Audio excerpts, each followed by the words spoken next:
안녕하세요. 법무법인 발을정 군인방위산업센터의 김민지 변호사입니다. 오늘도 군인 성범죄 중에서 가장 많이 일어나고 사건화되는 군인 등 강제추행죄에 대해서 더 알아보도록 하겠습니다.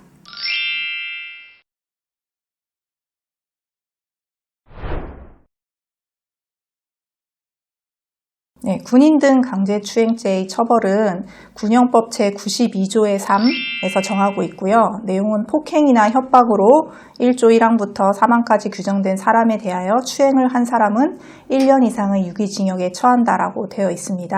여기서 1조 1항부터 3항까지에 규정된 사람은 군인, 군무원, 그다음에 사관생도 이런 사람을 의미합니다.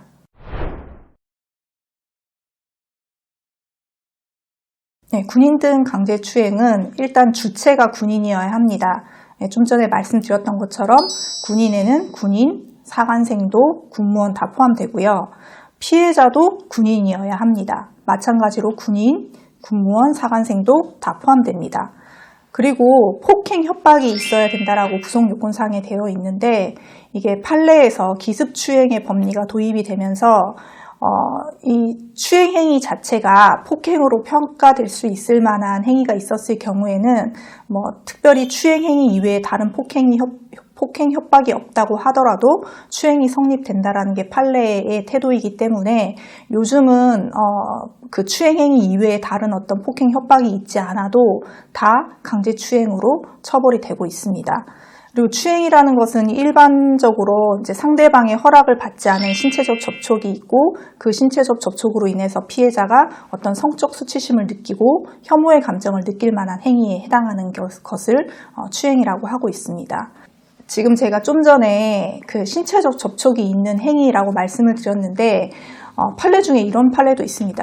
그 피해자가 초등학생 이제 여학생이었고 이제 가해자랑 피해자가 같은 엘리베이터에 탔는데 이 가해자가 피해자에게 자신의 성기를 노출하면서 이렇게 보여줬던 사례가 있었고 그 사례 같은 경우에는 피해자가 그 상황에서 벗어날 수 없었던 사례였고 나이가 어린 점 이런 점들을 고려해서 신체적 접촉은 없었지만 이것도 강제추행에 해당할 수 있다라고 본 판례가 있었고요.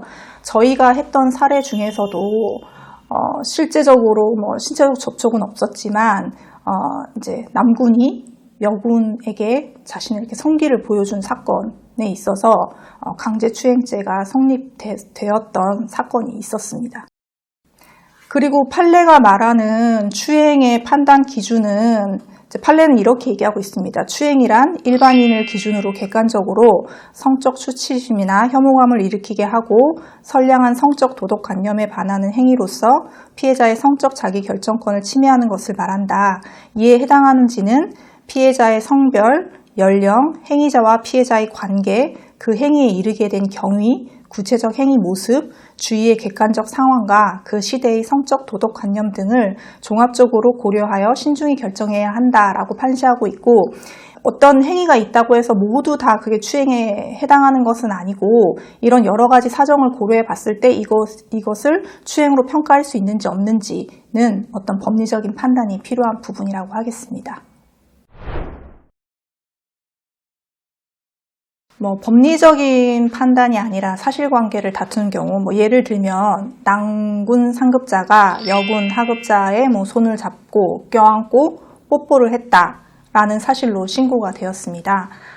근데 이제 이게 사실은 강제적인 게 아니고 둘이 사귀는 사이였는데 헤어지고 나서 약간 복수심에 또는 헤어질 목적으로 이 사람한테 추행을 당했다. 이렇게 신고되는 사례가 심심치 않게 있습니다. 저희 법인에서도 진행했던 사례 중에서 사실은 사귀던 사이에 동의하에 있었던 어떤 연인 관계에서 있었던 신체 접촉에 대해서 강제로 추행을 당한 것처럼 신고된 사례가 여럿 있었고 그것들에 대해서 저희가 이제 사건 수행했던 사례가 있었는데 보통은 이런 경우에 이게 원래는 사이는 사이였다라는 걸 입증할 수 있는 자료, 카톡이라든지 사진이라든지 이런 게 많이 남아있는 경우에는 의뢰인분들이 크게 걱정 안 하세요. 그것만 제출하면 되니까요. 근데 통상적으로는 오시는 분들이 보면 뭐 카톡도 뭐 헤어지면서 뭐 방 나오게 해가지고 뭐 카톡 내용도 없다, 사진도 다 지워서 없다,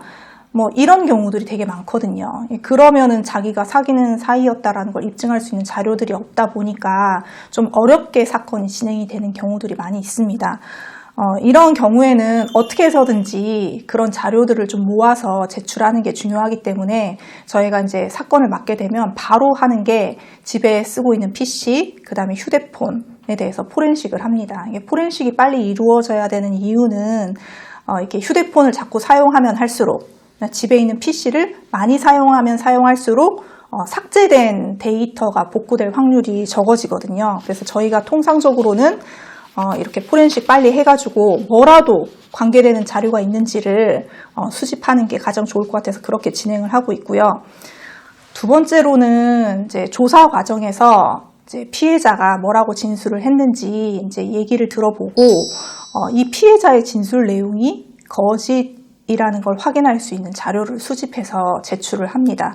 예를 들면 뭐 피해자가 추행을 당한 장소가 호텔이었는데 호텔에서 추행 당한 이후에 그 피해자가 자고 있는 틈을 이용해서 몰래 숙소에서 빠져나왔다라고 진술을 했는데 이제 그 부분에 대해서 저희는 사실은 다음날 아침에 같이 일어나서 같이 호텔에서 나왔으며 같이 인근에 있는 어떤 식당에서 밥을 먹고 그 여자의 집까지 데려다 줬다.